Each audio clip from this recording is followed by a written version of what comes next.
শুভ অপরাহ্ন বন্ধুরা, নতুন একটা ব্লগ নিয়ে চলে আসলাম তোমাদের মাঝে। সকাল থেকে না একটা ঝিমঝিম বৃষ্টি, সেই সাথে ভ্যাপসা একটা গরম। সকালে উঠে আমার একটা মস্ত বড় বদ অভ্যাস আছে, কড়ালিকাটায় ঘন করে দুধ চা পান করার। অনেক চেষ্টা করেছি ছাড়তে, কিন্তু শেষমেশ সফল হয়নি। যাই হোক, সকাল থেকে অনেক ব্যস্ত থাকতে হয়।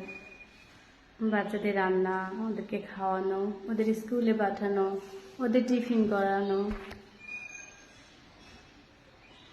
তারপর সব থেকে বড় কষ্টে সেটা হচ্ছে 10 কিলো দূরে অফিস করা।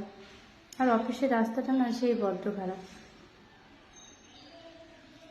আর একটা কষ্ট হচ্ছে, ওখানে যানবাহন তেমন একটা পাওয়া যায় না, অনেকক্ষণ অপেক্ষা করতে হয়।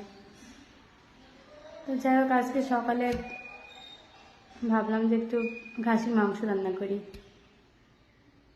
মশলা টশলা সমস্ত কিছু গুছিয়ে রান্না শুরু করলাম।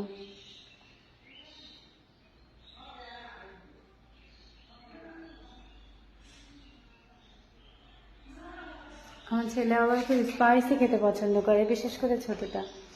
ও খাসির মাংস আমার হাতে রান্না খুবই পছন্দ করে।